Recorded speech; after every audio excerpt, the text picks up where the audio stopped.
doing? There we go.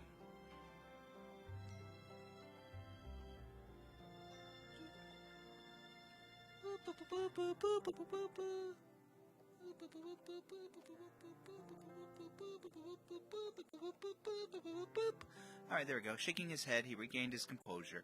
Sojiro pointed to the VCR. A VHS player sat on the shelf beneath the TV. What? You want to record something? Aoko walked over and crouched next to Sojiro in front of the TV. No. I just borrowed a video from Kinomi and it won't play. Well, for starters, the TV isn't turned on. With a click, the TV screen flickered alive. Next, you have to switch to the video input. That's weird. It's all dark. Knowing Kinomi, I'm surprised the recording doesn't start from the very beginning. During the time period, videotapes were still rather expensive. Therefore, it was only natural for people to not want to waste a single second of the tape's 120-minute capacity. Especially considering how serious he is about his hobbies. Oh well, we'll have to fast forward. Aoko picked up the small remote and quickly pushed the button marked forward. VCR beeped in protest. With several clicks and thuds, there was an empty whir from within the machine. Don't look at me, I didn't break it, I think. The vast majority of people who say this are actually very prone to destroying electrical equipment, but that is a separate matter. There's no tape in here. As soon as the words left her lips, it all made sense. Tape? Sojiro imagined adhesive tape, clearly confused. Sojiro? Did Kinomi give you something? You mean the thing on the table? God damn it.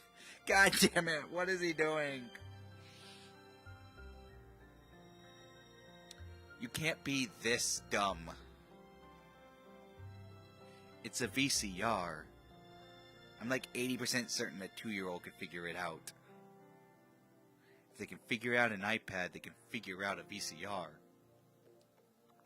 Though she should have been used to it by now, she caught herself wondering if Sojiro was being stupid deliberately. Sojiro? What exactly did Kinomi say? Do you remember? Yeah, he said, I'll totally lend you this tape. When you get home, just watch the TV. Great. So he left out the most important part. Clearly, somebody does not know Sojiro by now. Or they have the faith I expect him to have. Honestly, this is so sad it's almost scary.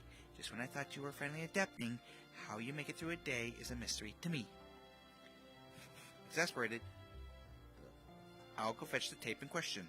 It was labeled Gaku Gaku, Animal Kingdom, African Adventure. To Aoko, this knocked Hosuke Kinomi down a level on the rating file she kept with student council. Okay, you put the tape in the VCR and push play. The tape isn't broken, so just be careful not to hit the record button. What's a tab? Right here. See the indent on the side of the tape here? The tab is a little thin plastic cover. If you snap the tab off, you can't record on this tape anymore. How can I explain this? Think of it like a notebook for class. It's like a sealant you spray over the page so it can't be erased. Think of it like as a physical barrier against common human error. She inserted the tape into the VCR and handed the remote to Sojiro. Just this small interaction used up a fair bit of Aoko's patience. Completely ignorant of Aoko's feelings, Sojiro gleefully pressed play button. I was afraid we weren't going to make it this far for a second there. That was a bit much, even for someone as out of place as you are. What were you doing up there in the mountains? Don't tell me you were some karate master training against bears or something. Playing outside like kids should? Does that work? Even Sojiro managed to pick up on Aoko's rude tone, and he frowned disapprovingly.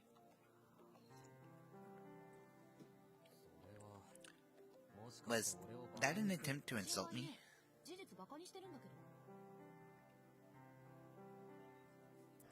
You mean just now, or all the other times? Aoko answered unapologetically. On the TV, a crocodile yawning mouth appeared. Don't be ridiculous. Why would anyone train against bears? Sojiro turned toward the TV in a huff. Perhaps because of his rare outburst as he turned to face with the gaping maw of the crocodile on the TV, he fell backwards in surprise. Aoko unpursed her lips, seeing this delighted. It was relieving to see the boy disarmed. Hey, Alzaki, these machines have gotten kinda dusty. Don't you clean them? Why bother? I hardly ever use them, and Alice doesn't watch TV. I bought some exercise videos to train with, but got bored with them. Who would have thought you actually need to do the exercises instead of just watching the damn thing? The entire point of exercise videos is to do them. That's on you. Honey, that's on you. Aoko shrugged at her past superficiality. And Sojiro was led to believe yet another falsehood about the modern life that VCR would go out of fashion. It will. Give it like a decade. Maybe a decade and a half. I'm not sure when in the 80s this is. Well then, we're off. Try not to burn the place to the ground. And in case you were wondering, I know you don't have to work tonight. Aoko walked out of the drawing room, smiling. Her grin was the cheap shot that left Sojiro speechless. As he scratched his cheek, he was reminded that she was not someone to be trifled with. You have to remind yourself? I'm over here terrified about what this girl's about to do to anybody at any point in time. After watching at the end of the drama between her housemates, Alice made for the reception area as well. Left alone in the room, Sojiro took his seat on the sofa. Well, it was certainly not easy to making everything run smoothly around these parts. Until they came back, he could enjoy his crocodile watching in peace.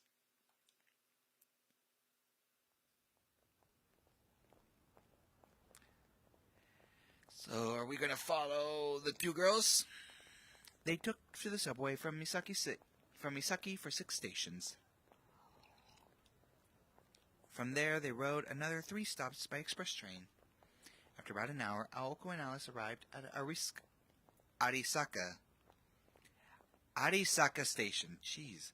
While Misaki City was a mixture of old and new architecture, Arisaka was a brand new town built in accordance with recent government ordinance.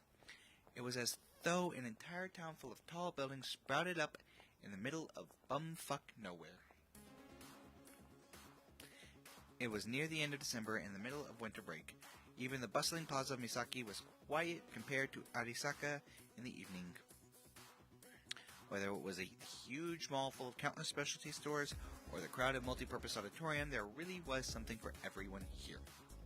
For that reason, beyond the local residents, Arisaka Station was crowded with people from far and wide. Girl, take that hat off. You do not need it. Cool, that must be their fancy new performance arts center. It's supposed to have the biggest concert hall in the prefecture. I wonder what it's like inside. Look how much grander it is than the buildings around it. They made their way to the aquarium, weaving through the crowds. Aoko might have been used to the city life, but Alice was silently anxious. The people passing by must have thought the pale girl out of place, which Alice happened to agree with. Oh, it says a big artist is coming summer of next year. Oh my god, it's Pink Trudy! Alice says it'll be their first live appearance in Japan. Gotta buy them tickets! Aoko exclaimed, overcome by excitement. Please take the hat off. It does not complement that outfit the way you think it does. The kind of pop rock band was right up Aoko's alley, but naturally Alice did not seem very interested. I'm more amazed by the Polish orchestra they've invited to open for them. This must be costing them a fortune. How incorrigible. Aoko cursed under her breath before hurrying them along. Underneath the construction map read, with the support of the Kuonji group.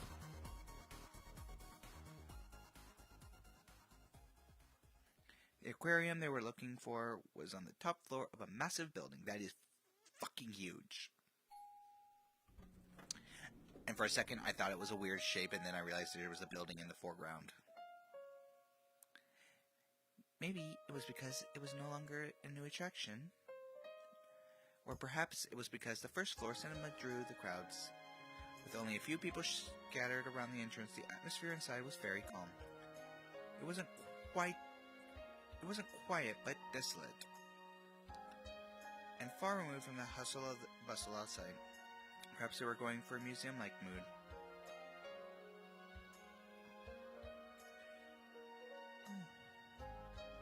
Alice quietly caught her breath, staring in awe. She was like a child seeing the circus for the first time. Her eyes widened in anticipation and wonder. It's to the ladies' liking, I see. Good, good. I guess Sojido's idea wasn't totally off the mark then, huh? Aoko found herself smiling as well. There was a certain joy to seeing Alice's wonderment. Not really.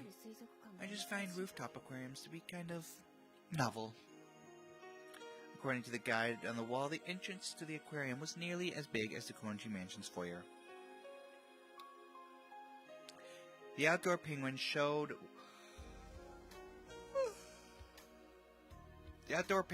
was apparently suspended due to the star penguin Flippy undergoing treatment for an injury. It was an unfortunate state of affairs, but one that did not stop Alice from continuing to read over the guide. Apparently, she was quite familiar with penguin shows. Then, I can't believe it. Alice quietly whimpered, as if holding back a scream. Hey, what's wrong? Aoko said, still looking at the floor plan. It was rare to see Alice getting emotional outside of the mansion. For some reason, she was trembling. Nothing seemed terribly off about the aquarium's offerings. There's no giant tortoises. Her priorities are in the right order. No what? It's all wrong, Aoko. Why is there no giant tortoise exhibit? Because this attraction apparently has no idea what it's doing. Where are the tortoises? You should always go check out the tortoises. They're adorable.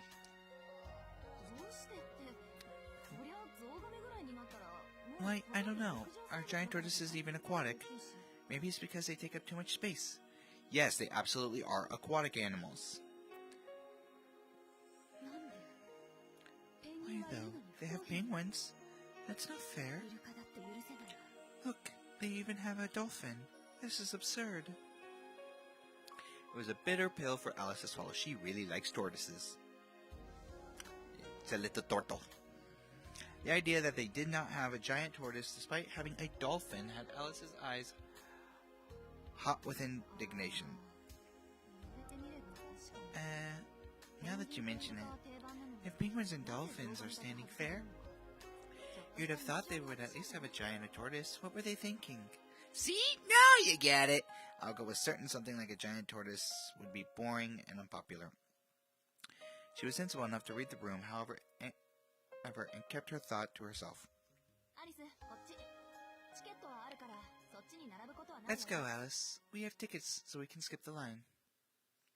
A few moments after the giant tortoise's fiasco, presenting the tickets they received from Sojiro, they head toward the once popular entrance. From the entrance gate, the corridor stretched into a dark hallway completely illuminated in blue. Figures and faces became mere silhouettes in the darkness. It was no darkness born from magecraft, but a man-made area of twilight.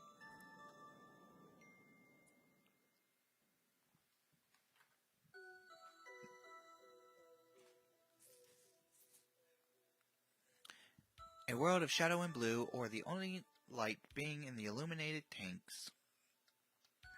The two witches continued walking down the artificial ocean corridor. Water tanks seemed like windows into hundreds of different worlds. Each had their own separate temperature and environment. It was as if they were snapshots of the same place at different times. Mesmerized by the refracting image on the ocean floor, the housemates' conversation grew sparse. That reminds me, Alice. You have this huge mansion without a pool. What's up with that? Figures. You come to an aquarium and that's what you think about. Wanting superfluous things is a bad habit of yours, Aoko. A pool isn't superfluous. Besides, aren't pools more common in England than Japan? Or could it be that you can't swim? I've spent enough time in a swimsuit. I often swam in a lake as a child, and I never once lost a race to our big Saint Bernard. A Saint Bernard? Wait, don't tell me. You had trouble with your breathing, didn't you? Spare me the swimming lesson. Crawl, butterfly, the people who invented those will probably have fish anyway. Clack, clack, clack. Their pace was more delicate and solemn than a stroll along the beach. It was sort of absent-minded chat one might hear between girls anywhere in the room.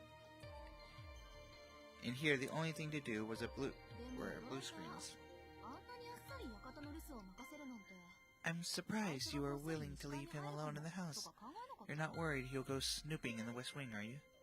He can't possibly be that foolish. Besides, it'd save us the trouble. If he did. It's not that. I just don't think he's the type to break his word. That he was not. Aoko nodded, her long hair waving back and forth. A certain gleam of surprise in her eyes. Onward they meandered to the next aquatic world. Clack, clack, clack. By the way, is this your first time at an aquarium?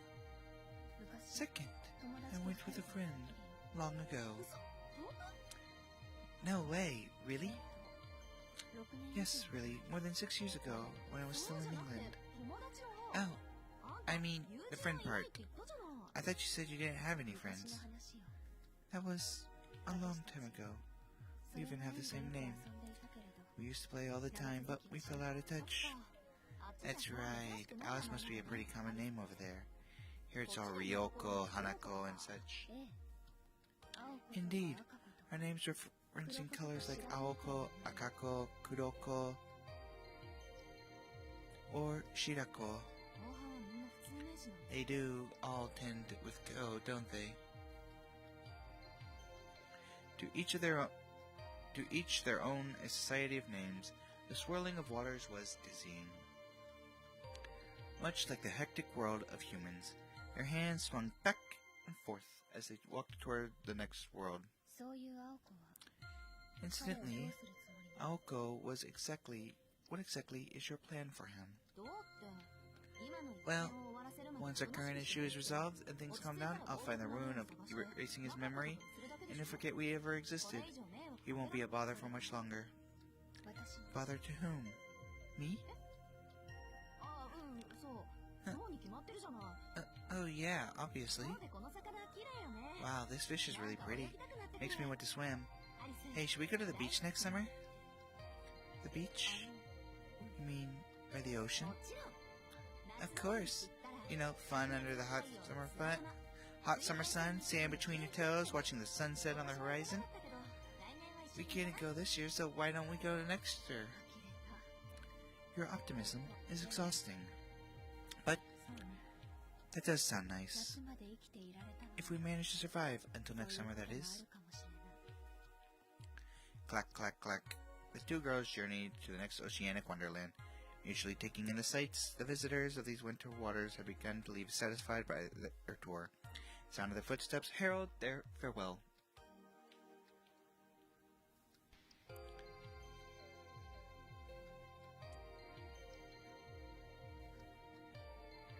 An hour into the wayfaring sea voyage, losing themselves in a maze-like corridors of seemingly endless exhibits, they somehow found themselves on the next floor. Aoko had heard that the aquarium was situated on the top floor and was shocked to find out there was yet another above it. It was likely by design that the actual top floor could only be accessed within the aquarium. Moments of intrigue such as this are what attractions were made for. Alice. Turning this way and that, she found Alice had disappeared. Her housemates had just been there, however, and Aoko took to looking for her. She soon found her nearby. Her white overcoat shone brightly in front of a dimly lit exhibit. She was staring motionless into the water tank. Alice almost looked to be staring through it, as though distracted by something. What's wrong, Alice? Are you feeling okay? She spoke, hoping to snap her out of it. Alice's typical cold aura seemed to have all but left her. It's a rare fish. It looks like the tank they use for all the fish that don't fit anywhere else. Alice gave a non-committal response. Just ahead of her gaze was a single shadow. Wow, an ocean sunfish. Alice remained motionless, unresponsive to Aoko's sarcasm. She stood in silence, watching the poor little fish drifting listlessly in the tank where they put the fish that did not fit anywhere else, here at the end of the hall. To put it lightly, sunfish were not especially pleasant to look at. When looking at one, it begged the question of what direction evolution wanted to take it.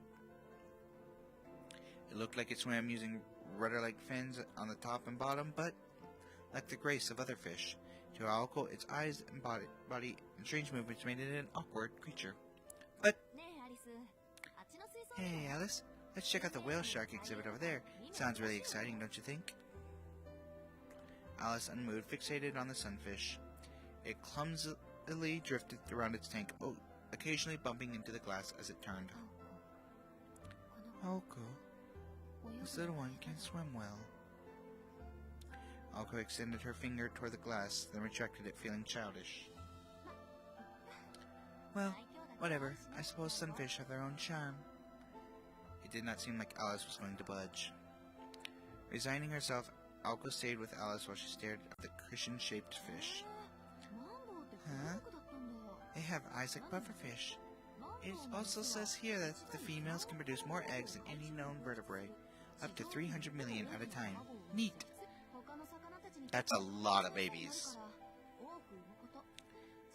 The babies become prey to other fish, so in a way, giving birth to so many is a means of survival for them. Though Aoko seemed taken in by the biological details of the fish, Alice could not have cared less. You mean like she tends to do with a lot of things? She was lost in the ebb and flow of emotions between wonder and woe, with every clumsy bump of the fish into the glass. Out of nowhere, she spoke softly. About before. Huh? Before? When? About him. About leaving the house in his care. It seemed like Alice had returned to her normal self. There was that cold aura. Whether inside the mansion or out, that stubborn chill that pushed people away was back. I haven't changed my mind. It is still a complete unknown. How can I trust someone I know nothing about? I guess. But then, why let him? Because I know you, Aoko. You always make the right decision. So I'm trusting your judgment on the matter. It was true, she did not know Sochiro, nor had any intention to. But because of her trust in Aoko, she could trust in Aoko's decision to allow him to stay. It seemed Alice was challenging her own feelings. She said she could not trust someone that she did not know. In other words, she wished to trust him, and in order to do so, she needed to know more about him. Well, I don't really know how to respond to that, Alice. Also, I had no idea you trusted me that much. I do trust you. I may not be fond of you, but I trust you. Because we're partners in crime, aren't we? In a crime, yeah. Kidnapping. Extortion. Attempted murder. That's a very long list of crimes. Her white coat swayed to and fro, Just like that, their short excursion had come to an end. Straight ahead was the exit back to the real world. A step away from the exhibit was a step toward becoming better roommates. Such a kind face, but so clearly scarred. One last small whisper, and with that she bid farewell to the lonely figure in the tank.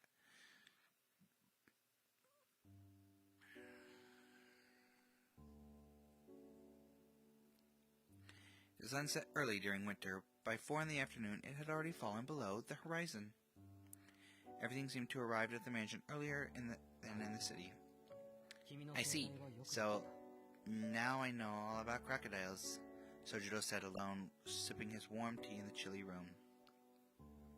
He relaxed on the couch, staring out the window, having had his fill of crocodiles. Once he sprawled out of the sofa, his body refused to move. Maybe he had always wanted to try it. After 3 straight hours of crocodile watching, he intently pondered what it would be like to laze there for the remainder of the day like a reptile. Just as he was considering the opportunity, nap until Aoko and Alice returned, an unnatural noise echoed through the halls of the mansion. Sluggishly, he rose from all four to a bipedal state, as if undergoing an evolution of his own.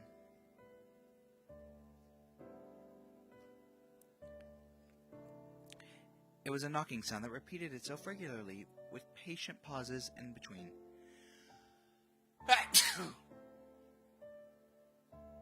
I'm okay. I'm okay.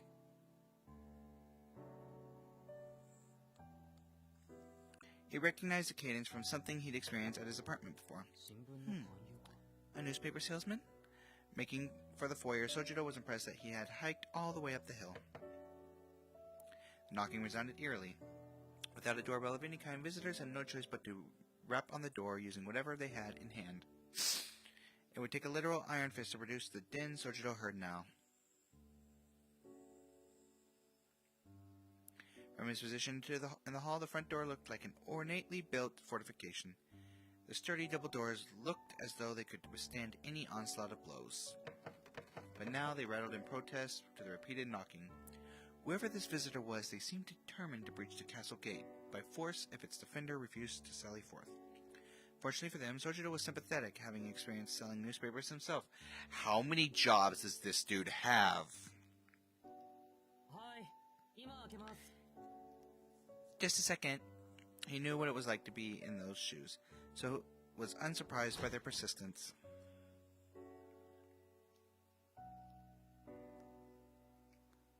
Oh God, she's back. It's that woman from the gambling machine. There stood the second surprise of the day.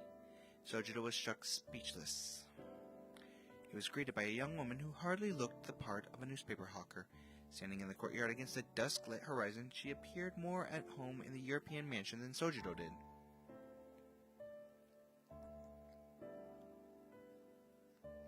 She carried a dignified air in spite of her dainty frame. While a tad shorter than Sojiro, she was tall for her sex. Her green clothing was subtly colored yet flashy and clearly inspired by foreign fashion. He seemed prim and proper yet bold. Though vaguely garish, her appearance spoke of strength and confidence. Sojiro knew all too well that such a woman was not to be trifled with. Only unlike the one he knew, the stranger appeared more friendly than intimidating. Perhaps it was her short hair that made her look approachable. Bright and brown, just stopped above the nape of her neck. Sojiro silently thought that it was a shame she hadn't grown it out. She looked at him and offered a smile. Despite seeming visibly older than him, this made her appear impish and cute. Sojiro reacted with suspicion, knowing better by now than to fall for her charming smile. At any rate, it was rude to stare. Can I help you? He tried not to look flustered as he greeted the visitor, to which she replied, Good evening. Is Miss Aoko home? She smiled as she used Aoko's first name with a familiar tone.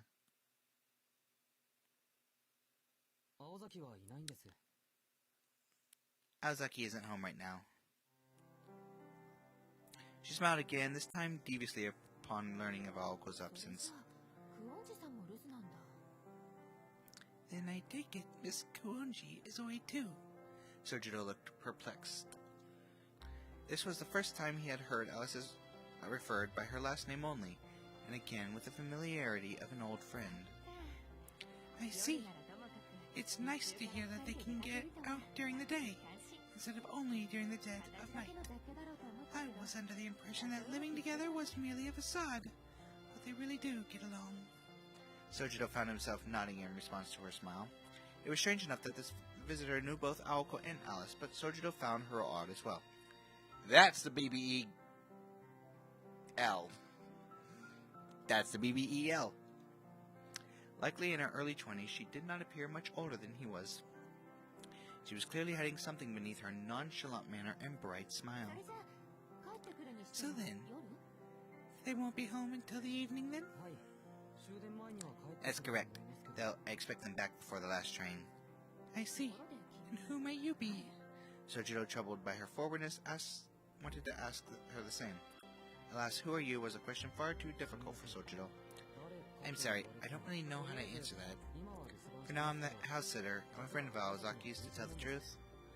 It was a response without an ounce of persuasion to it.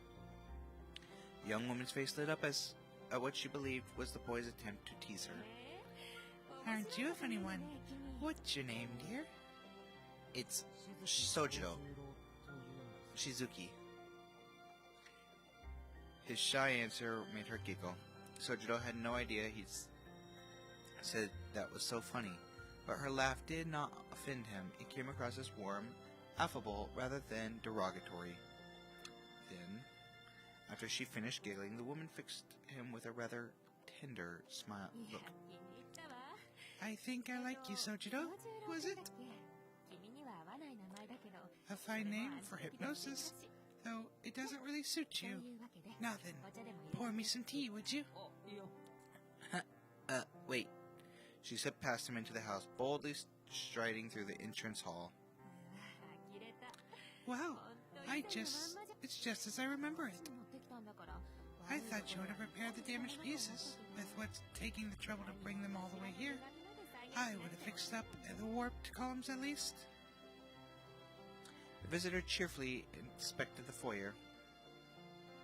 Sojiro still stood at the entrance. The clicking of her heels on the wooden floor echoed as she moved towards the drawing room. Why are you standing there? The drawing room is this way, isn't it? She disappeared from the foyer into the drawing room, oddly familiar with the layout of the house. Is that what? Alice's mother or something? Does she know that Aozaki from school?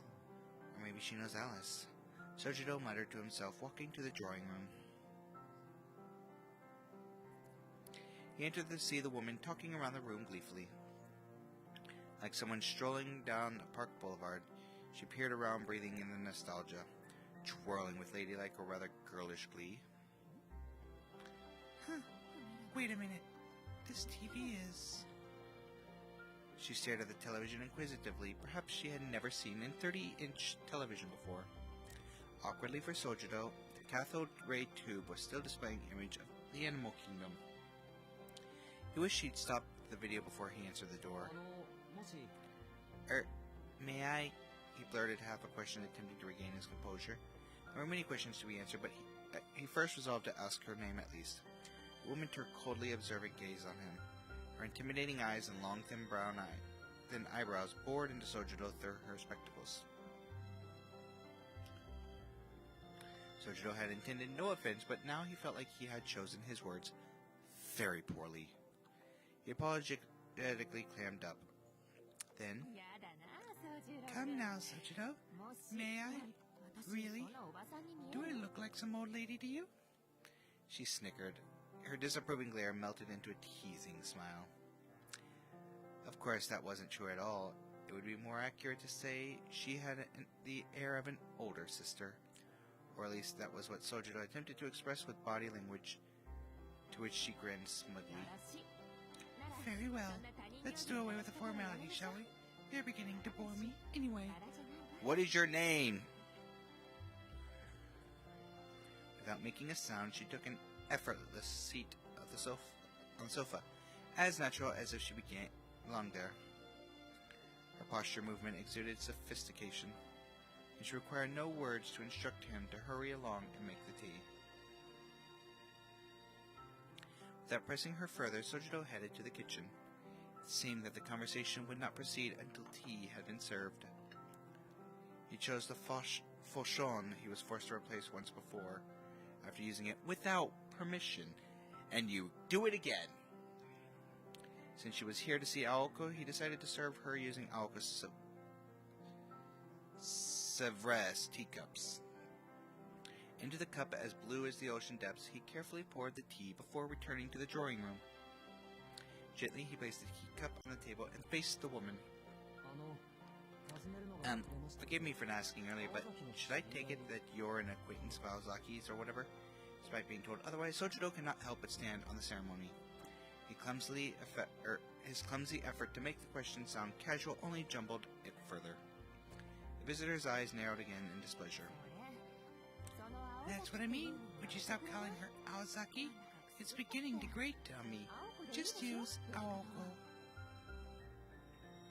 The woman kept the rest of her expression indifferent as she slowly raised the cup to take a sip.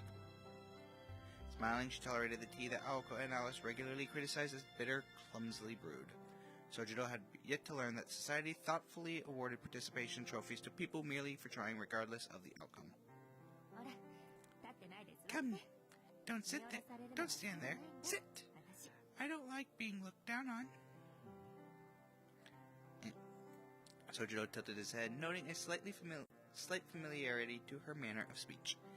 It was almost as if they'd met somewhere before. Wait. The sight of her sitting on the sofa began to stir forgotten memories. Noticing his reaction, the woman became visibly delighted.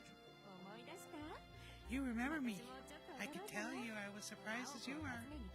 I came all this way to see here to see Aoko. Instead, I find you, standing there to greet me.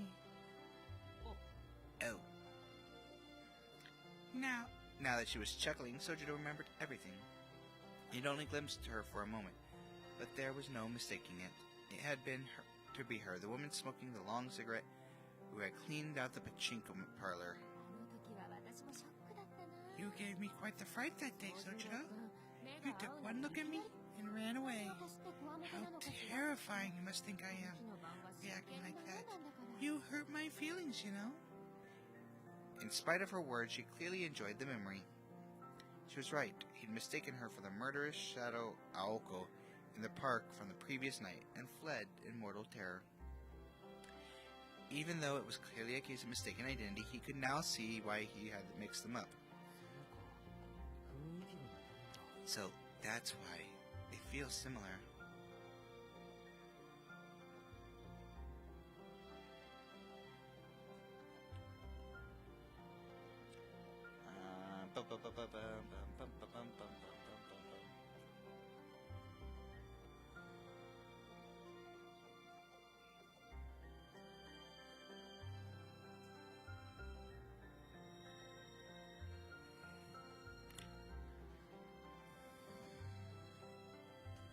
Finally, Sojiro realized who the visitor was. He chided himself for not realizing it sooner. You must be... Just as he was about to say it, she held up her hand to interrupt him. She pointed to him like she was aiming a gun.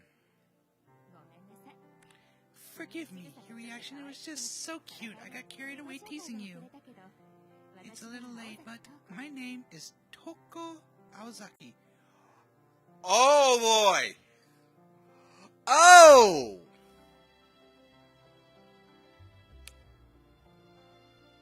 What?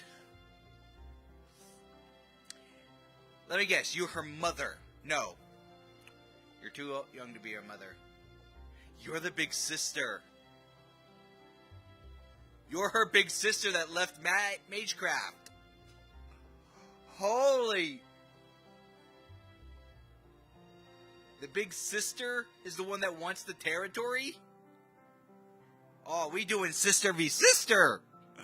Oh boy.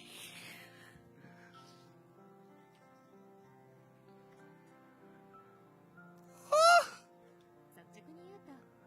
Surprise! I'm Aoka's big sister. Called it. Oh. She's gonna be pissed when you show up. When she shows back. That figured. No wonder he had been charmed at first sight. It wasn't hard to envision Toko as a not-too-distant future version of Aoko, with her smile that imparted courage to any who glimpsed it. No, their mannerisms are two very drastic different people.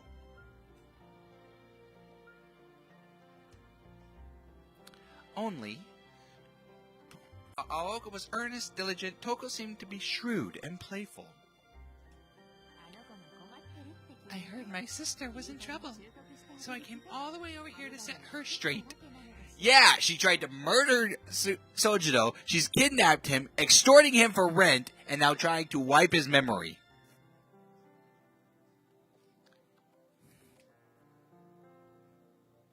Aoko's sister chuckled coyly while sipping her tea. Lured by her charm, Sojiro sat on the sofa as well. He felt like he could relax a little now that the initial shock of an unexpected guest had subsided. Get her out of the house before she gets home. Just like that, it was almost 5 in the afternoon, and Aoko and Alice would be returning from their excursion soon.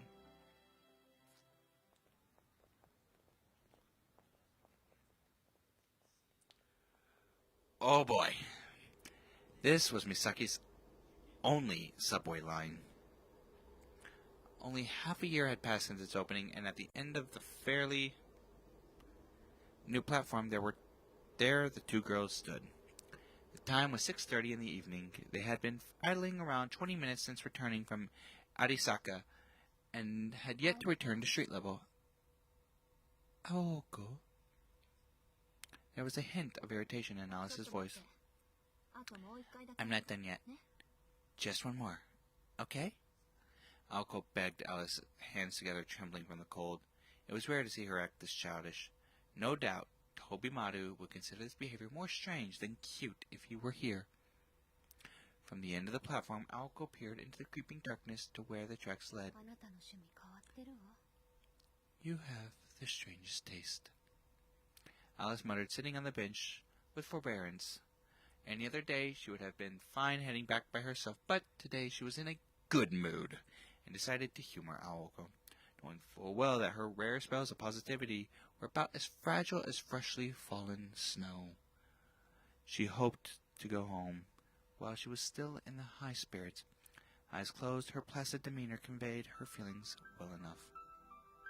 Thus the two of them waited on the platform alone for a subway train they had no intention of riding.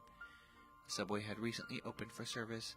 The people of Misaki were humble folk, and for now a few passengers were drawn to the novelty and high prices of the new train. Thanks to the low foot traffic, the platform was still good as new. There was something primeval? I know that's a word. I do not know how to say it. About the subway devoid of people. It was a picture of tranquility, free of human interference, not just silent, but lifeless. This was a realm of unmolested by living creatures, where the only speechless organisms dwelt. A harshly artificial fluorescent light underscored its soullessness. It was a cave where light ended and shadows began, where riderless vessels disappeared into the dark. The platform was wedged between two tracks, like a jetty built upon a subterranean sea. In this place, far removed from the world above, Aoko waited with eyes closed for the familiar rubble. It was she who had proposed that they delay their return and rest at the platform. The reason was simple. Aoko Aozaki enjoyed the soothing sound of passing subway trains.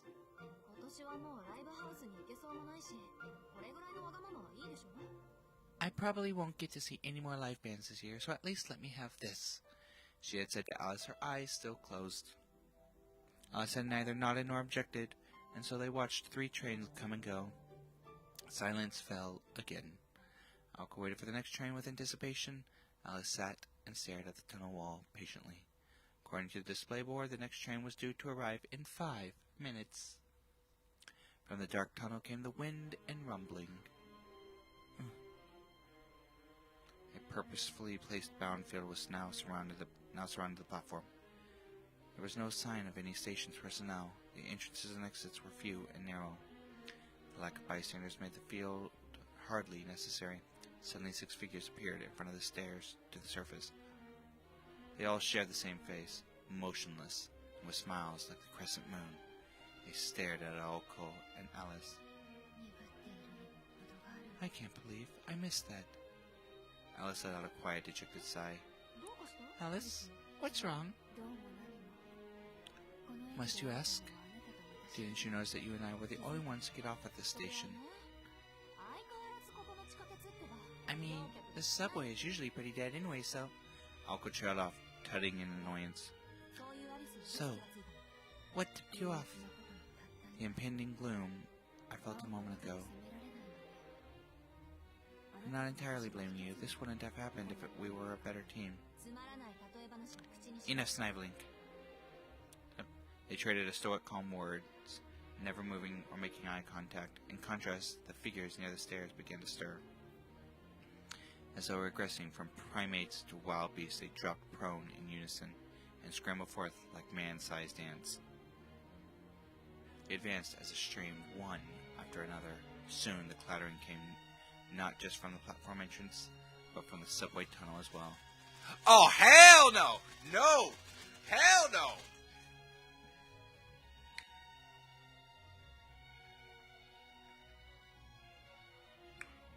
What?!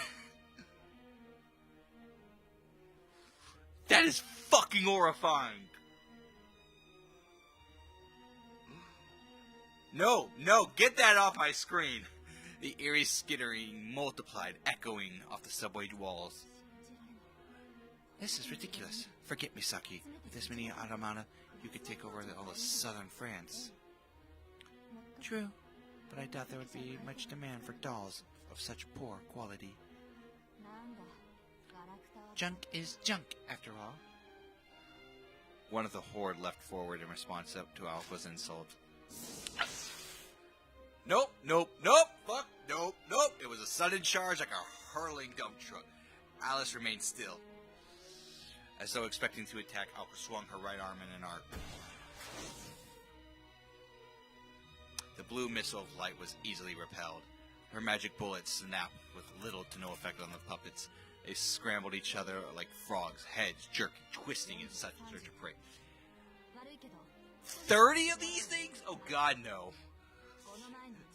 Dude, Annabelle alone is horrifying. These are worse. Sorry, Alice, but I'm gonna need you to hang back. I can't have you thinking last time was my best. As she spoke to Alice, who was still sitting on a bench, Aoko stepped toward the edge of the platform. Among the myriad regrets she had from the amusement park, the House of Mirrors stung the most. She had been caught off guard in her last battle against that puppet. But today, she'd come prepared, and she had Alice as backup. Oh. Aoko ignited her magic crest. This time, she would restore her honor, and...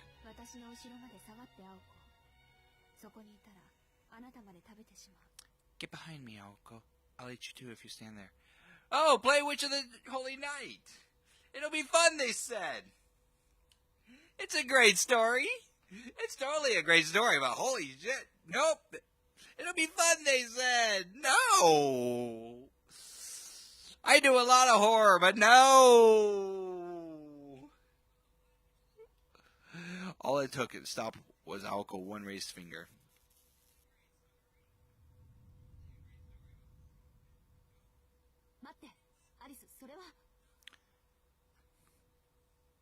Alice, you can't. In the depths of the ocean black, the bells of night chimed out. The jetty, as if embraced by a sea god like Poseidon's Watatsumi, becomes awash with white motes seem to engulf everything. You always leave a mess, Aoko. Not to mention the next train will be arriving soon, and... Behind the white veil, her form blurred and stretched upward. was like a melancholy ballerina. The figures surrounding a prima ballerina bristled in response to the strange aura.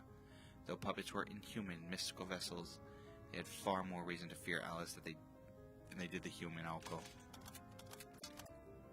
They began to flee. Whoever their master was, they sensed enough danger to order a retreat. However, it was too late. The dancers were captivated by the prima transfixed in place. It was as if their Achilles tendons had been severed. Besides, it wasn't just you who ruined my mood. She removed her black glove. Unlike her subdued demeanor at the mansion, Alice's aura away from home was biting, frigid blizzard that none could approach, her discarded glove floating down, settling on the platform deck. Her pale grew even thicker.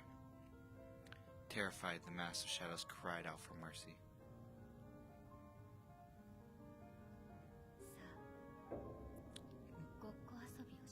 Now, let us play make-believe. Within the nebulous mist, a dark fairy tale came to life. Inside that fog, only the macabre melody of her voice fell flat.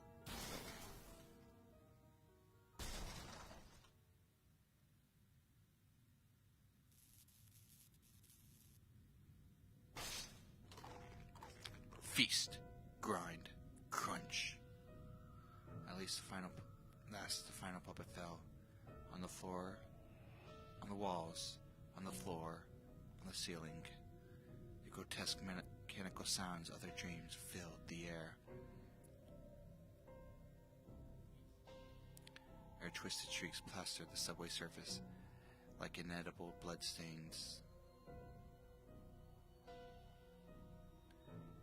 This amorphous abomination had hastily just slowly enough to savor the taste, chewed and devoured all 30 puppets. Only a lone severed arm remained on the platform. You had that thing the whole time. Aoko spoke sideways to Alice, making no attempt to hide her disgust. The brutal gluttony they just witnessed had a name. It was the beast of the fog, one of their great ploy kickshaws. The Minster Rosehound, Wondersnatch. Aoko's words stung. Since Alice was the one harboring its true form, the three great ploys wielded terrifyingly powerful curses. While Wondersnatch had its use in combat, Aoko was not at all amused to learn that her companion had been carrying it around town all day. Without hyperbole, it was akin to going out for dinner with a bunker buster bomb in one's pocket. What the fuck?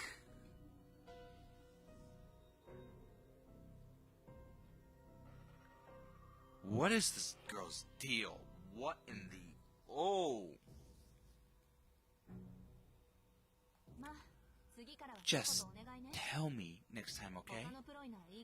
Other ploys are fine, but not that one. Try to leave it at home, would you? Whatever this girl's problem is with that thing,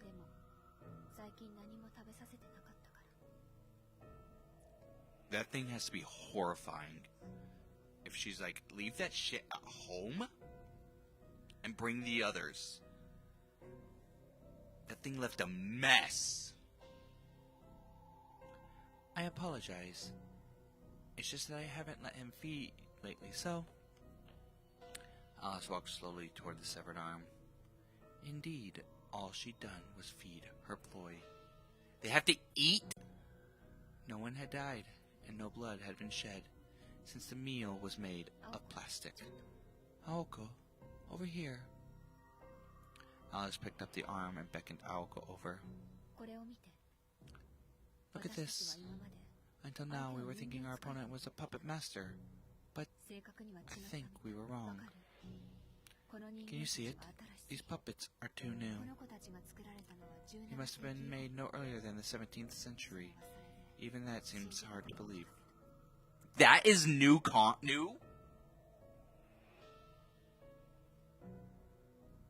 This is the 20th century. That was 300 years ago.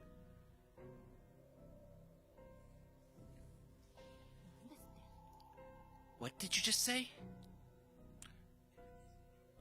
Although it sounded counterintuitive, automata typically perform better with age.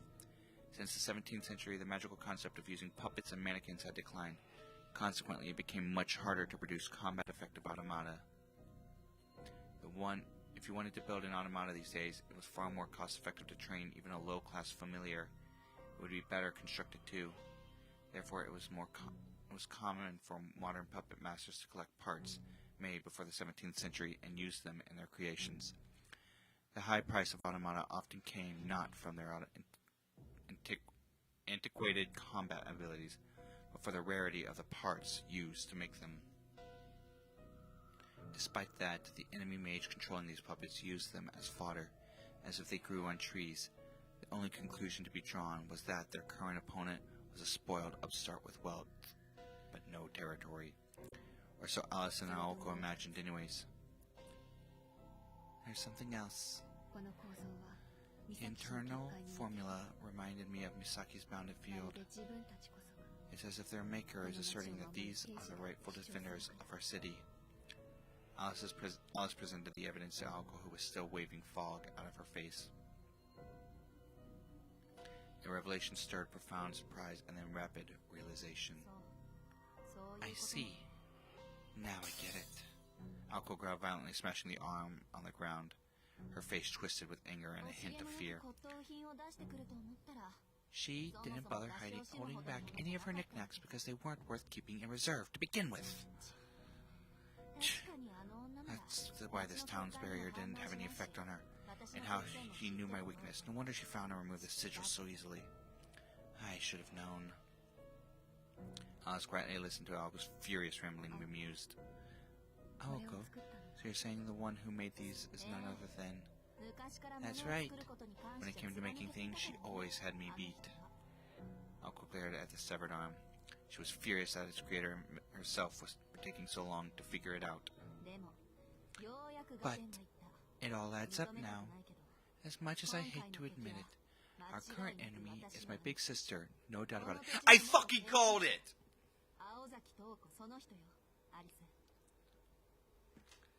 She's the one who was meant to inherit our land, Alice.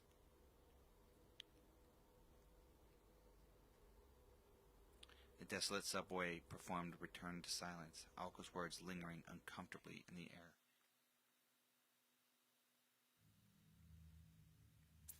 The world was... A short time ago at the Kuonji estate, the videotape finished playing.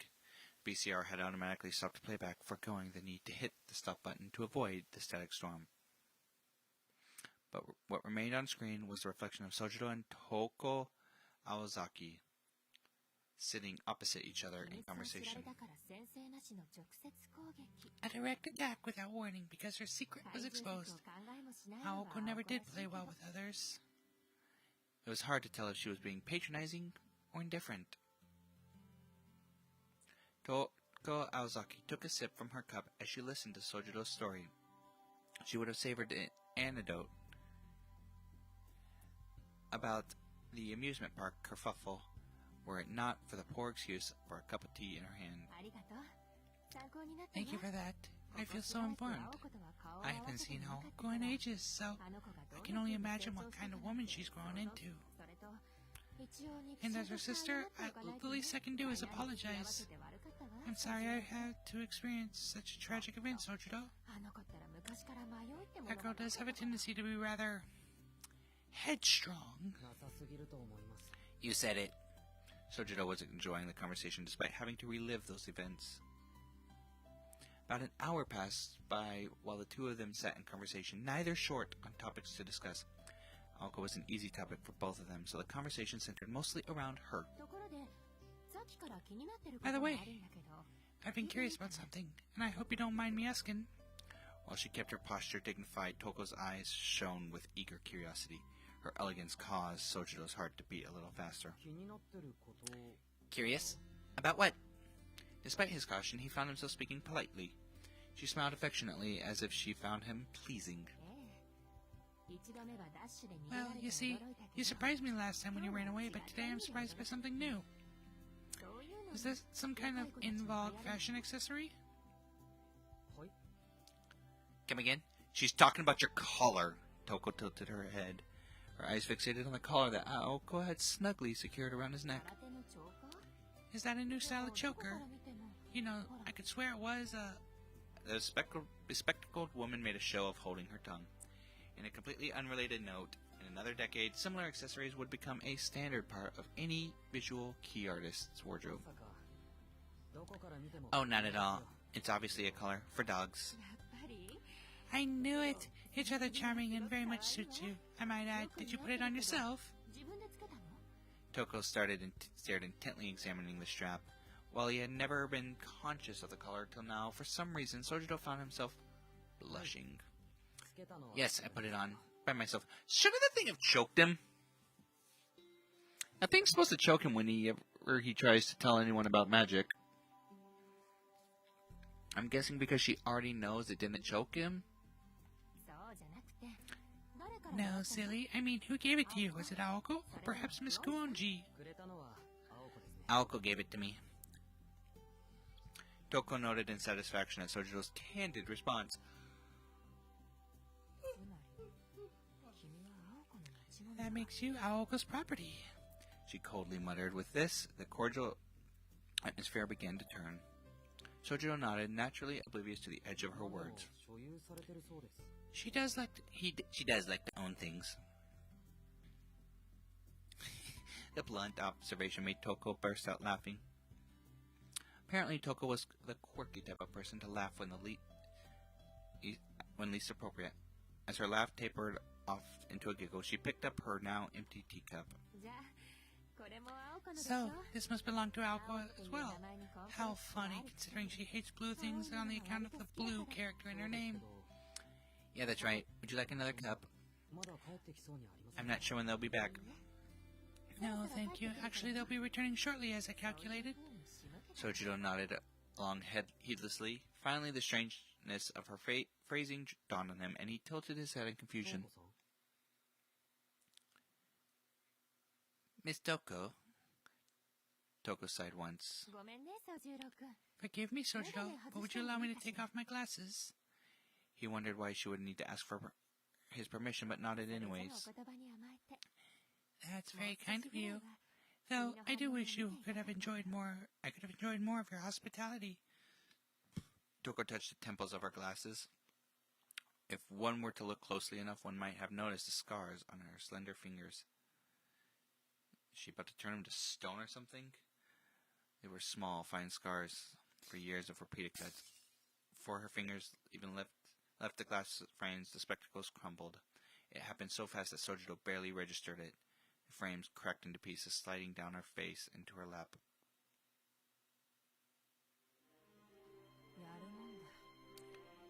Kudos to you, sister.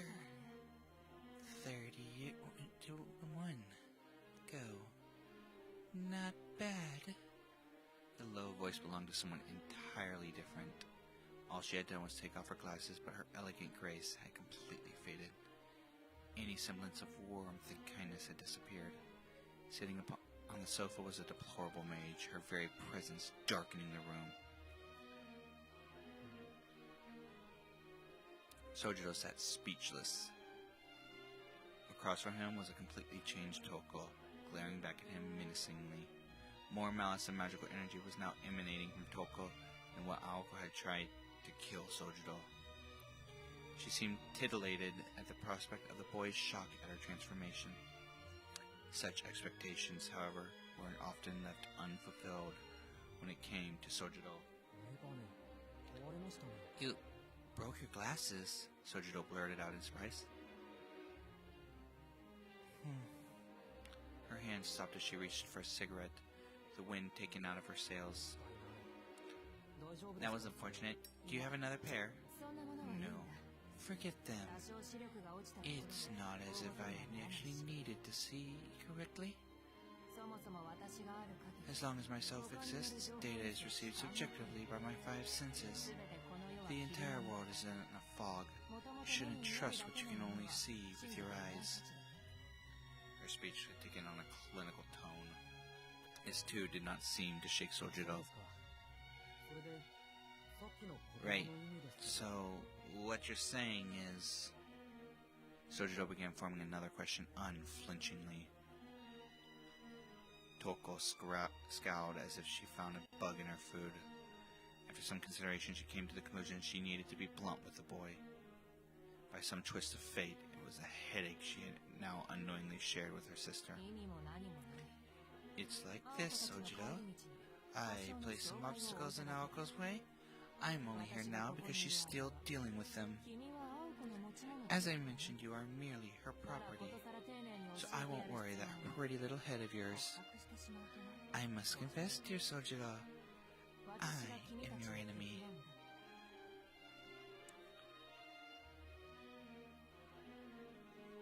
Though he understood her words, the clock's second hand would rotate fully twice before anyone next spoke. They sat across from each other, eyes locked. Sojiro's shoulders tightened nervously. He had finally understood the true danger of the situation. Surprised? Toko agreed. Toko asked with a grin. She was still the same woman, but without her glasses, Toko's smile was rather sinister. Even though you're Aozaki's sister? Her smile pierced him as he asked the obvious. Toko was no longer surprised that Sojiro would be more concerned about the safety of others than his own.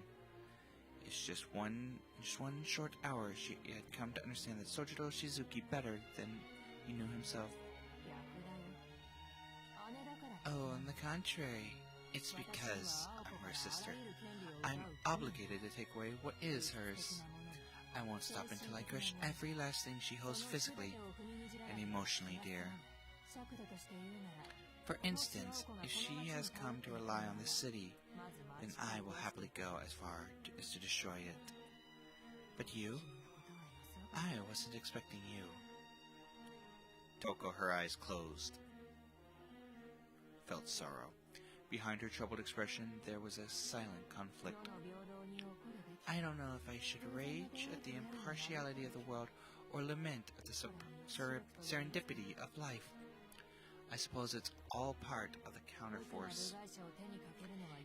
Innocent outsiders get killed all the time in this world of ours, but I've never met anyone quite like you. Or rather, I never imagined a guy like you could coexist. Toko sighed at the ceiling, stirred in her seat. She seemed to have overcome an unexpected moment of uncertainty. You don't look like Aoko's ace in the hole.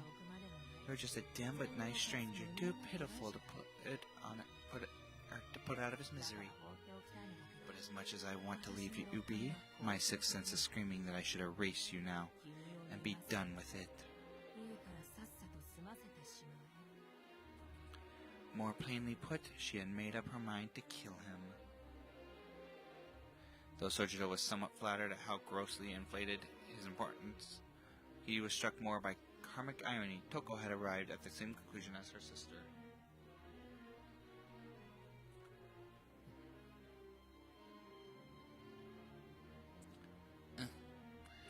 However, this was no time for idle thoughts. Sojiro readied himself to stand up from the sofa in such a way as to not draw attention to the plan so clearly written all over his face. To make a run for it. Silly boy, don't give yourself away like that. If you're going to run, then run, but if you value your life, then don't move a muscle. In other words, you won't make it halfway to the door before I get you. Now, be a good boy and sit still. So you're not going to kill me? For the time being, I like you, kid. Well, not exactly. The truth is, I might be the only one who can save you. What? She looked the perplexed Sojiro straight in the eyes. Though actually brown, her eyes gleamed a piercing red like the edge of a blade. It was at this moment an overwhelming sense of dizziness overcame Sojiro. His mind went numb, like he couldn't tell who he was. It was like drifting into a sinister sleep from which he'd never awake. Sojiro clenched his jaw desperately to maintain consciousness. Toko's eyes devoured him like a bottomless pit of quicksand. In that moment, it all became clear to him. It would no longer matter that she was Aoko's sister, or that she was Alice's sworn enemy. Toko Aozaki's deadly battle with the girls had become his battle. Which is why, when you find yourself feeling a special spark for a stranger met mere moments ago, that feeling is not to be trusted. You may simply be attempting to fill a void shaped like yourself, with more emptiness. Sojiro tried to drag his body away from her, in this heretofore unencountered sense of danger, but found that it would not respond. Toko tilted her head forward at him, eyes fixated on his. Your instincts weren't wrong. You do have something in common with me, or maybe you're just too close to me. Maybe we're picky about all the same foods. It's something to consider. The problem is, you're more biased than I am.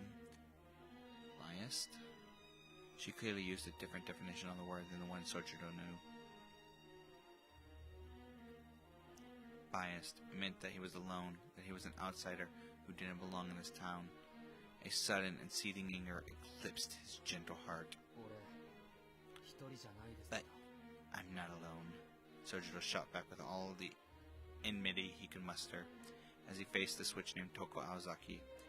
If he had not, he feared he would never escape her gaze. See, that's precisely what makes you biased. And the sooner you realize that, the better. It's the fastest way out of your predicament. Humans are hardy creatures. No matter what life throws at them, they find a way to survive.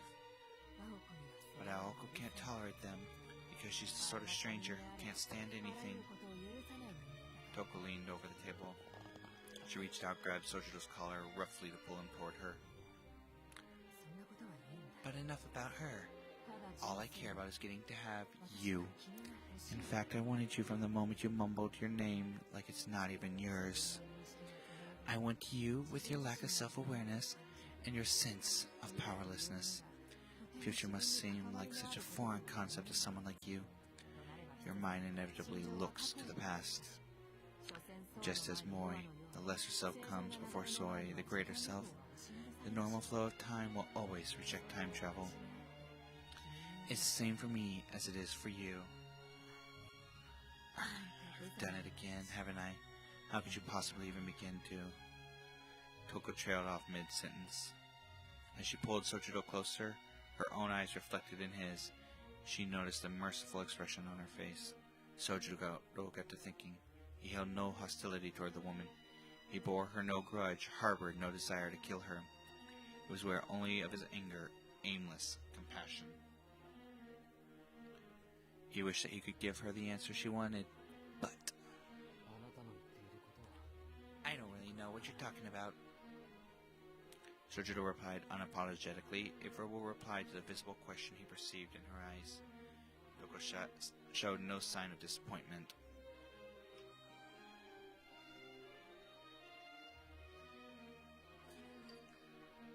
Instead, the corner of her lips turned upward in delight. Of course you wouldn't comprehend the language of magecraft. And here I am trying to wax philosophical to you. How foolish of me. Small courtesies can have the opposite effect after all. I should have put in plainer, more primitive terms. Oh, I do like you, Sojiro.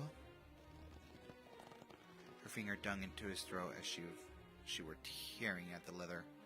Perhaps he could be hers if only she could rip it off. Sweet boy, leave Aoko and be with me. I may not have a use for you, but at least I can protect you.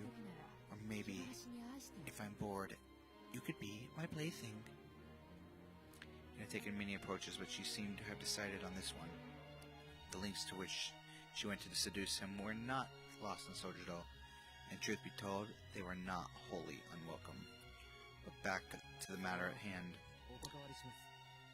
I respectfully decline. Sojiro chose the direct response as he did. Why? Because I wouldn't be good for you. He had confidence in that, at least. Toko's overestimation of him aside, Sojiro knew for a fact that he had to escape this woman's clutches. This tete-a-tete could only be concluded by one of these two participants, Toko the individual she was currently infatuated with. A hunch the boy mustered all the conviction he could feign. She gently removed her hand from his collar and jabbed him in the chest, causing him to topple back onto the sofa. Very well. If that's the way it must be, I'll have to think of you as Aoko's personal property then. The scarred red mage quietly stood up. Well, Aoko will be here any moment. I'd best be on my way. She has no chance of defeating me. Tell her that from me, won't you? Sure, but... Before she left the room, Toko passed to let Sojiro continue. Like a student humbly inquiring of a teacher, Sojiro pointed to the object in Toko's hand and asked, what are you going to do with that cup? Surprised, she looked down at the teacup in her right hand that she had forgotten she was holding. She hadn't even realized that she had been holding the cup the entire time. Oh, this? I might as well take it with me.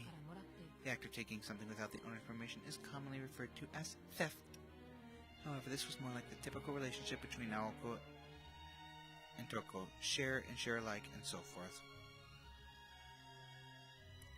Sojiro nodded to show that he had understood.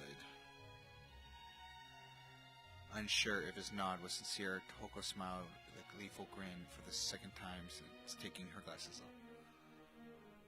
Oh, this girl is terrifying. Like, she makes Aoko look like a great time.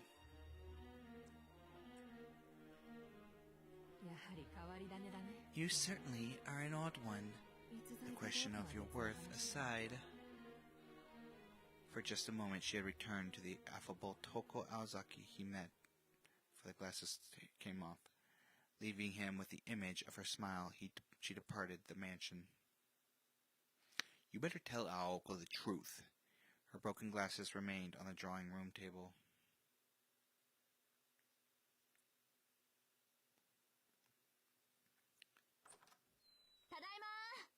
We're home. No sooner than the eerie visitor left did Aoko and Alice return home. Despite Aoko's sour mood, she seemed as merry as ever. Despite everything that had happened and their trip having its fair share of problems, she still had fun. Whereas Alice was her usual stoic self, her manner not unlike a parent following behind a ramping toddler, cleaning up their mess.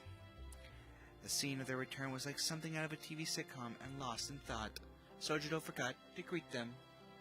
Bitch, pay the fuck attention.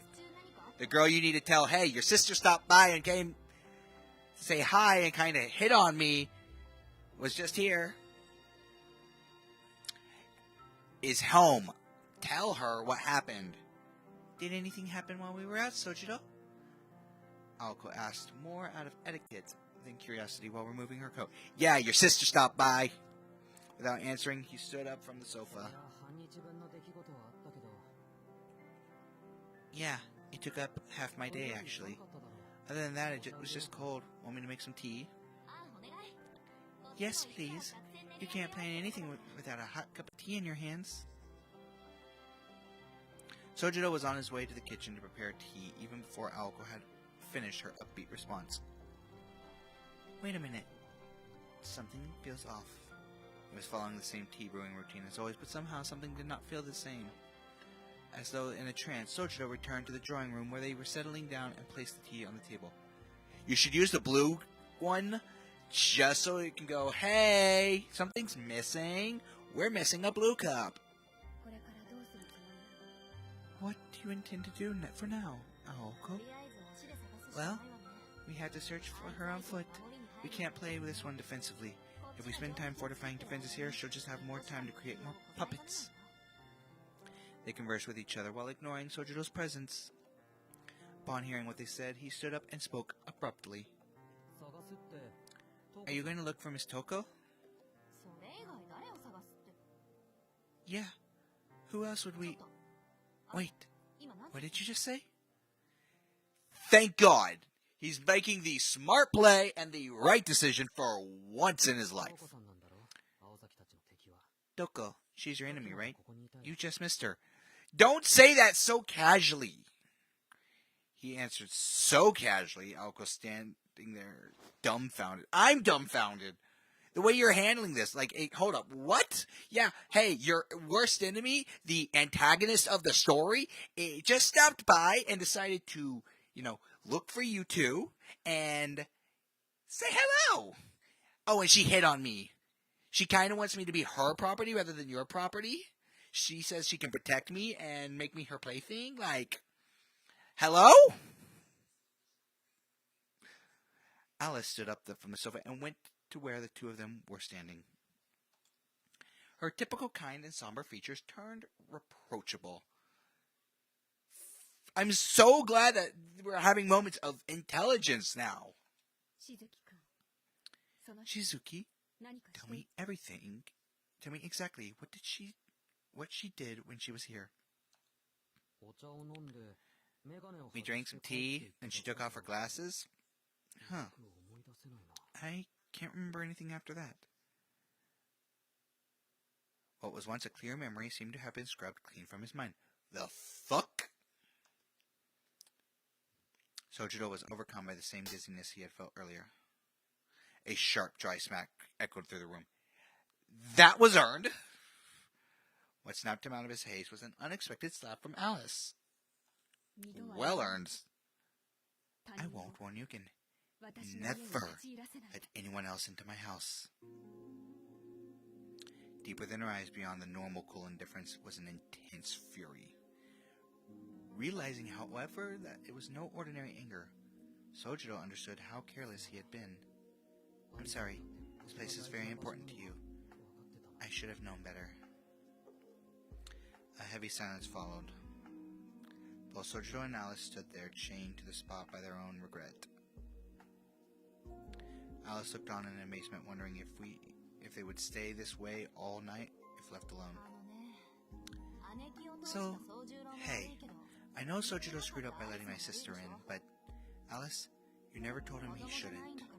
We're not children anymore, so how about we put this behind us and focus on the problem at hand, okay? No, you don't let other people into another person's house. You are their captive. And you just all so casually were like, yeah, let's let this girl, I don't know who the name is, into the house. Alice hung her head and sat back down at her uncle's insistence. Sojiro stood where he was, nursing his stinging right cheek. Pain was pain, but he knew how to take a knock. More to the point, the crisp strike from Alice snapped him out of his fog, jogging his memory. I remember she told me to tell you that you have no chance of defeating her, Aoko. Pretty full of herself. Anything else? She also said, well, most of it was small talk.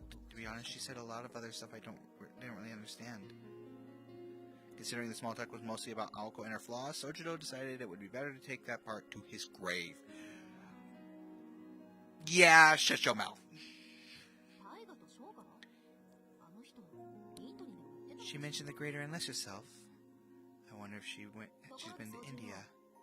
In case you didn't catch on, Sojiro, she must have done something to you. Aoko turned to him, glaring sharply. He had nothing to be ashamed of, but he looked away guiltily anyway. She did. What did she do, exactly? You said you couldn't remember what she said, right? And up until a second ago, you looked like a zombie. I see. You remember right up to when she took her glasses off, which means you must have been entranced by her mystic eyes. Fucking Medusa, this bitch. As quickly as she jumped to that conclusion, Aoko went quiet again, as if that information was of little importance. But it was not enough to detract Sojiro for bringing it up again. Azaki, what are mystic eyes? Eyes infused with magical energy. Simple forms of mystic eyes can cause temporary confusion, while more advanced ones can kill you with just a glance, stuff like that. Fucking Medusa, this bitch. Eyes like Balor's are really just stuffed legends.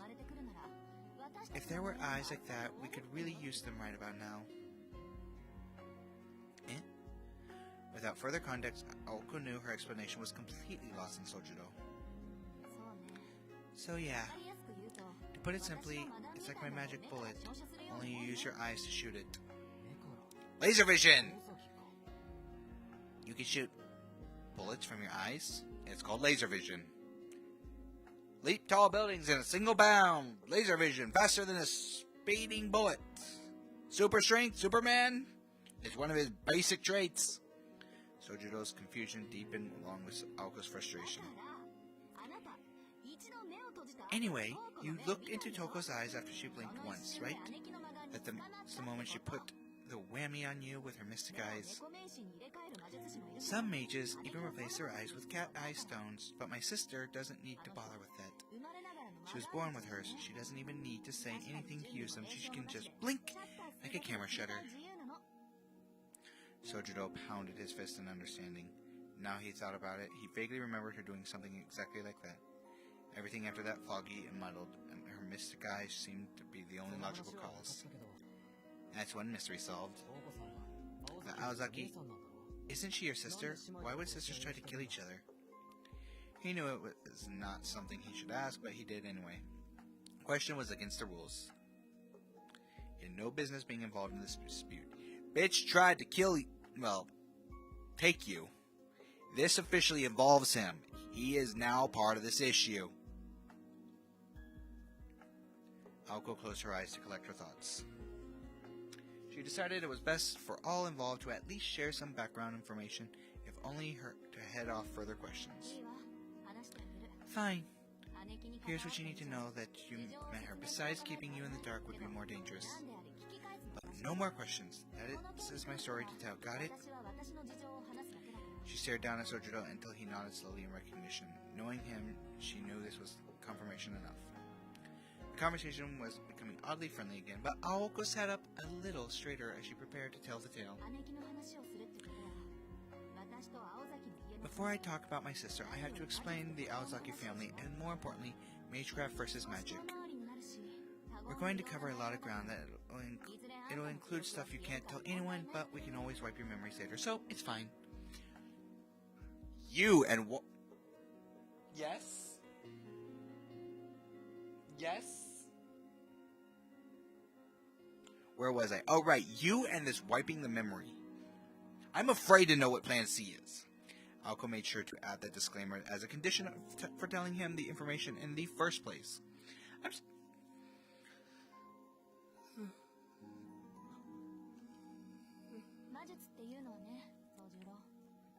You see, Sojiro, magecraft follows a set of common rules. There are different schools of magecraft such as runes, of Kabbalah. Think of them as different textbooks or manuals that the whole world uses. Anyone that has a proper textbook or suitable bloodline can become a mage. But using magic is something else entirely.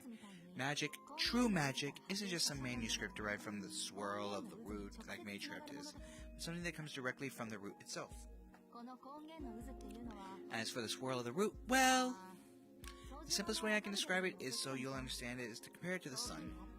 The sun is really far away, and has been there for the beginning as far as we're concerned.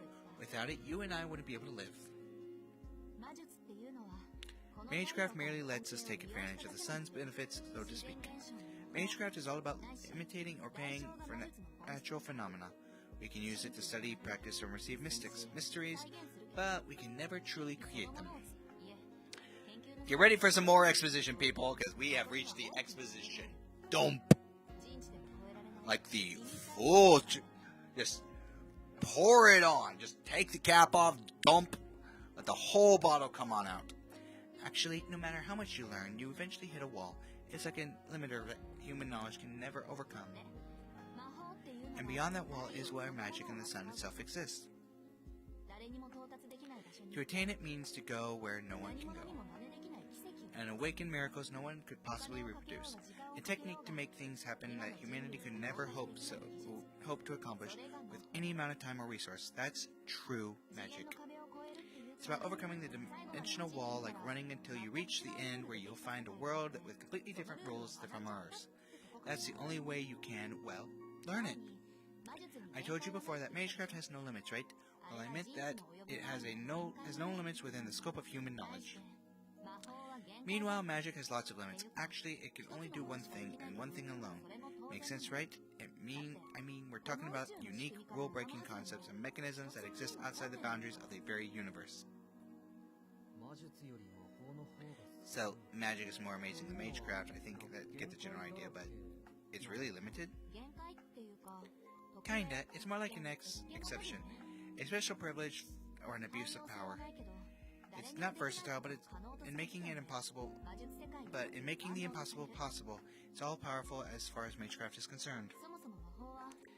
Magic is like a reward a mage gets when reaching the swirl of the root, and that even goes for mages who don't possess the metal to wield it. Just making a path to the root gives them free reign to use it in Magecraft terms. In short, it's like becoming the richest person in the world. Sojiro made an appreciative sound, impressed. On the other hand, Alice looked as though she wished to make many revisions to Aoko's account. She was like, you have really dumbed it down that it's not accurate. The richest person in the world, in which case does it mean that no matter how rich you are, only the richest person in the world gets to have magic? I guess so, sure. Sometimes you sure get right to the conclusion from the weirdest of places. It's like you said, there are many routes and theories to reach the root. But unless you're the first to the post, magic will elude you. No matter how good you are, if you're not the first, you're everyone else. There are only 4 magicians.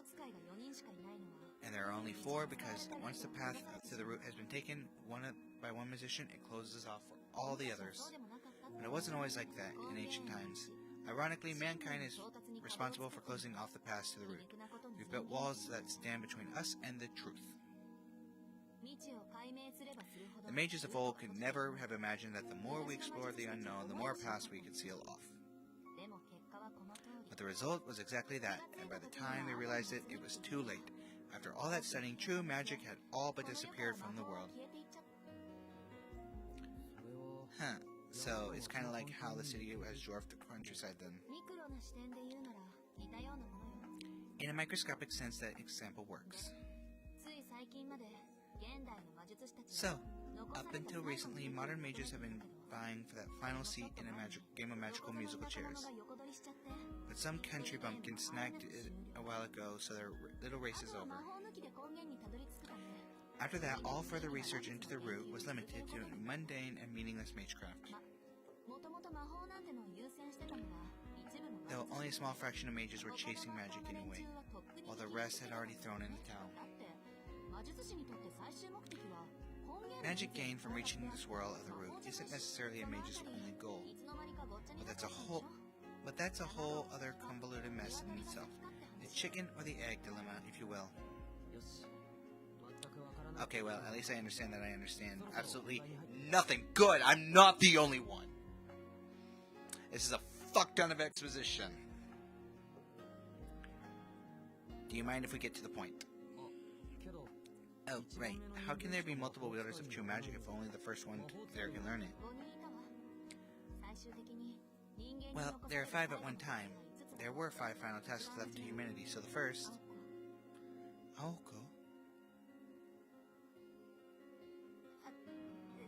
Right, to the point.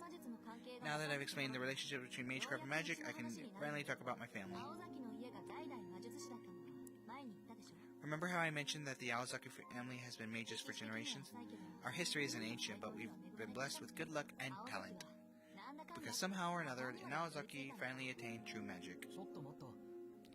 Hold on, just a second, Aozaki. So you mean... I'm an apprentice mage, nothing more. I can't wield magic, nor do I want to. I'm just a successor to the Aozaki family. Aoko started obtusely, her voice devoid of emotion. She did not care. She became a mage not to wield magic, but simply because the succession of her family magecraft was forced onto her. Anyway, in order to reach the swirl of the root, generations upon generations of mages have dedicated their lives to research. Since every special snowflake is trying a unique approach and doesn't want to share, it obviously takes forever. At any rate, you can't create magic unless you have the innate ability to, or through some sort of divine intervention. Just making it to the root isn't enough if you lack a worthy heir to pass it on to. The miracle stops there. So much of for your lineage.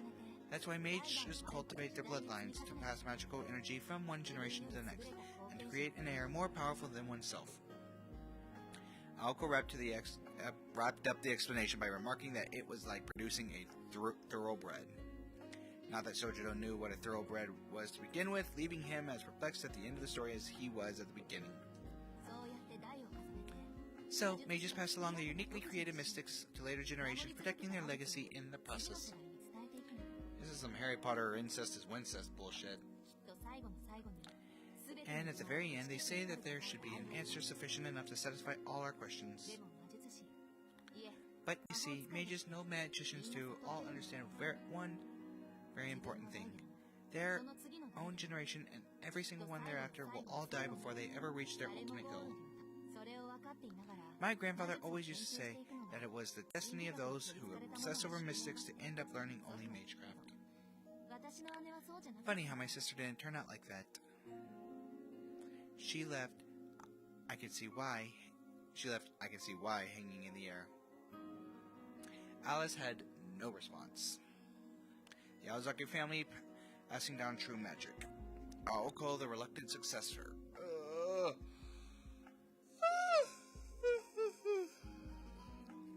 The Toko Aozaki, her elder sister. Actually, my sister was the Aozaki heir. They told me about the family legacy, but I never had to learn any of it.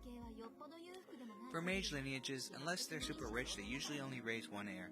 I guess that wasn't the case for an average income household like ours.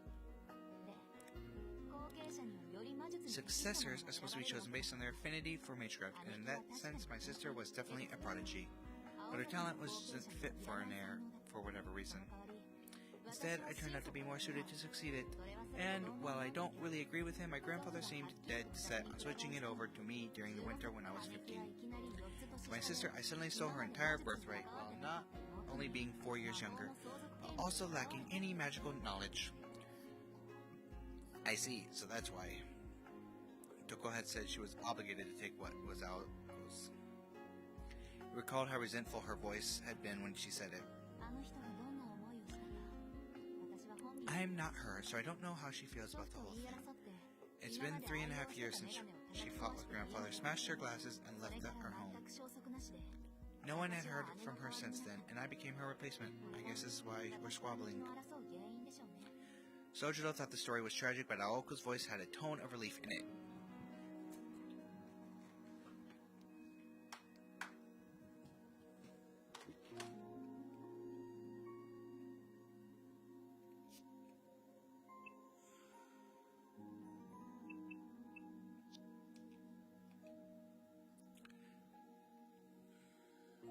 Sojiro thought the story was tragic, but Aoko's voice had a tone of relief in it. Sojiro did not know exactly who he should feel bad for anymore.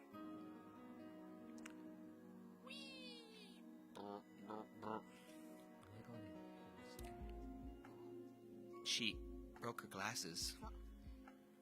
Correct. Her eyesight has always been perfect. The bitch was even born with mystic eyes. But in trying to live up to our grandfather's expectations, she probably overdid it and her eyes suffered as a result. Aoko wrestled with the memory, not sure if she had everything down exactly right. Sojiro knew how well Aoko could hide her emotions, and this was not one of those moments. You know, now that I think of it, was Toko trying to give him a message? Why did she throw her glasses at my grandfather when she could have smoked him with a single fin shot? She was in her prime back then, so she could have wiped a senile old man out in an instant if she wanted to. Sojiro shook his head, disappointed at Aoko's misjudgment of the situation. This isn't about any grudge. Those glasses, they were important to her. It was a symbol of all of her effort that everyone could see. To break them like that, it must have been painful enough for her to feel like she had to break them. As Sojiro spoke, neither Aoko nor Alice noticed the grief he was fighting to hold in. Or more accurately, he could not understand his point of view.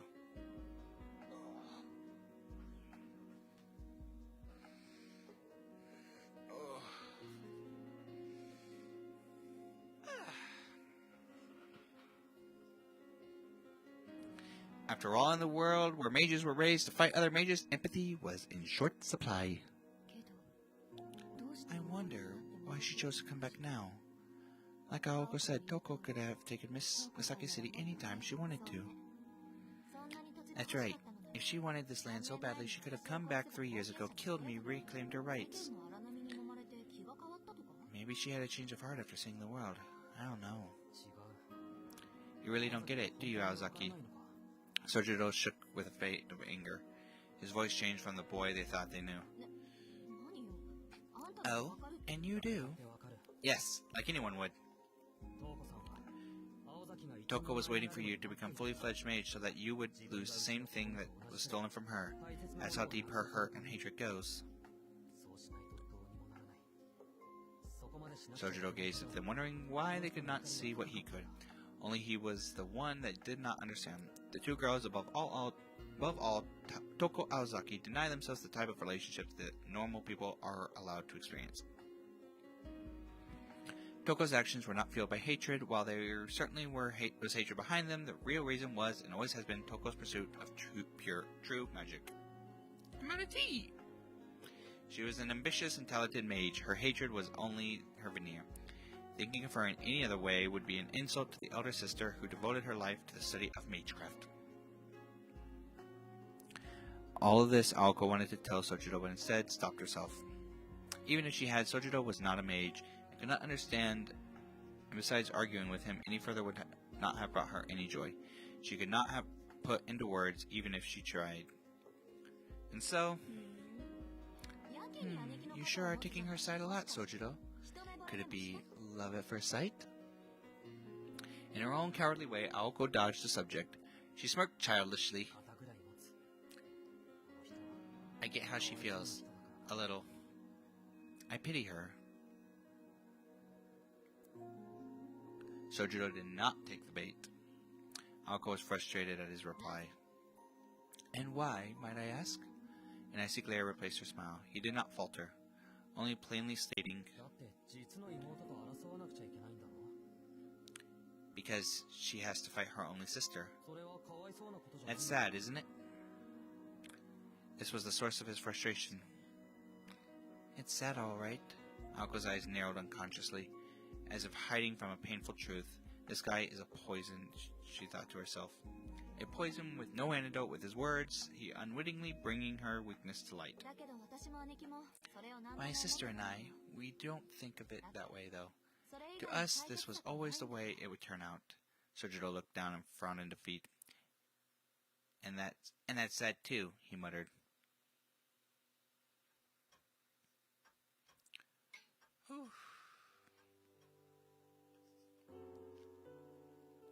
The curtain of the night had already fallen. Not even an hour passed since Toko left the estate, and Sojiro was feeling distance between him and the girls.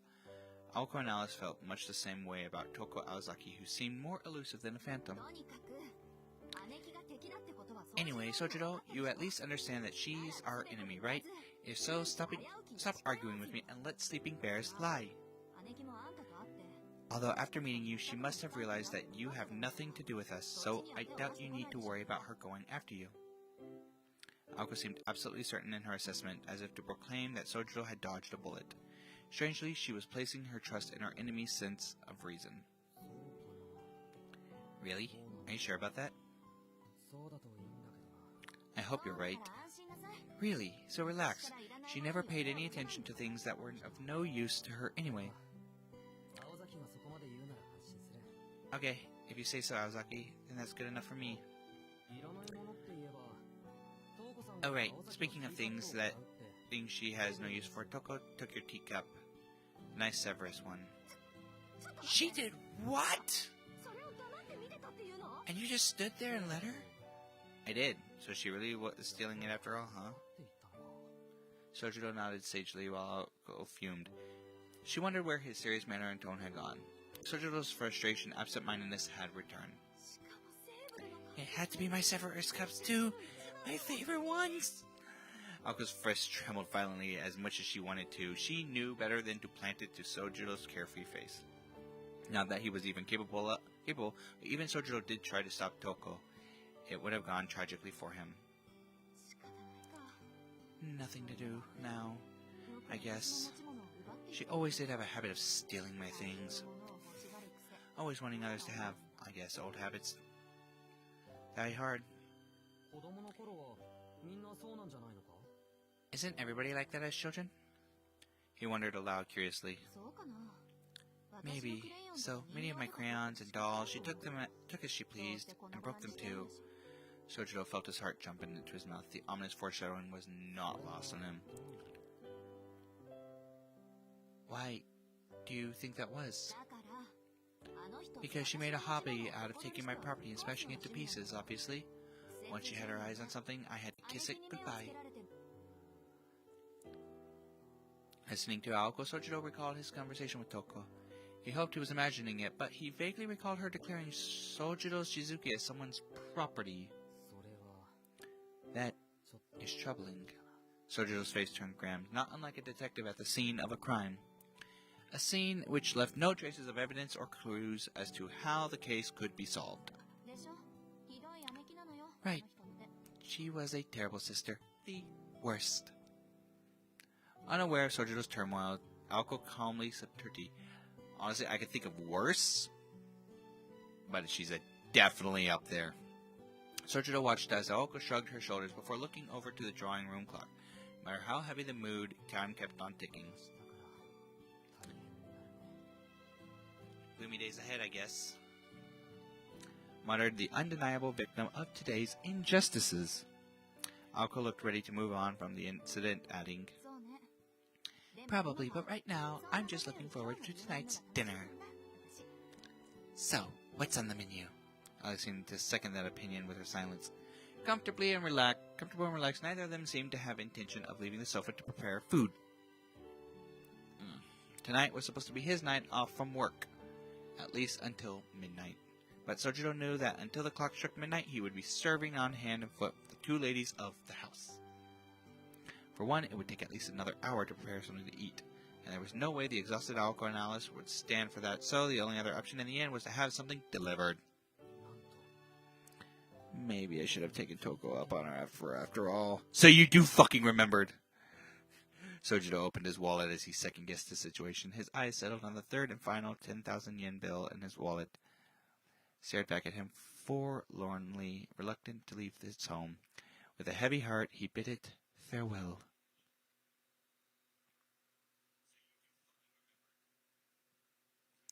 Howling.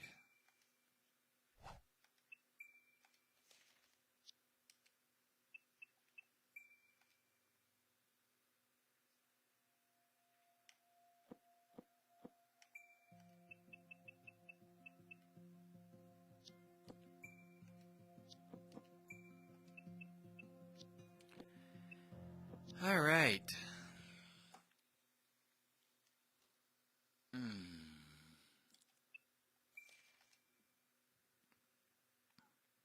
Let's check out the extra. Oh, not the archive. I went there already. CG mode.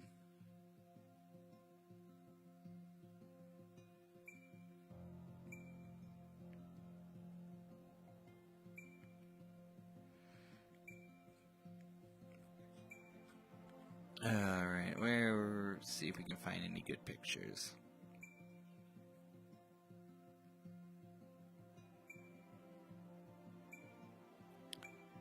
I'm sure we got some new CG from the... No, nothing.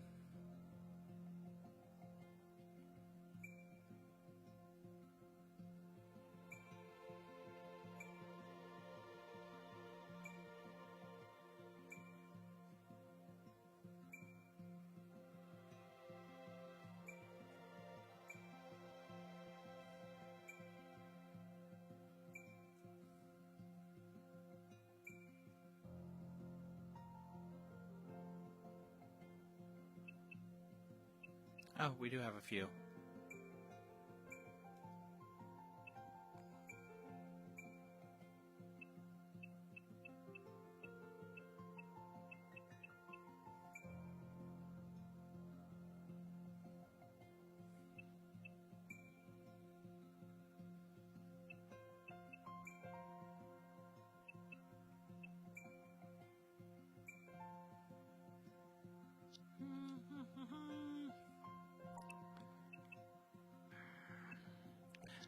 I really don't want to start another chapter because I know it's going to be a long one. That one took 2 and a quarter hours. This is a novel. They give you books for a chapter.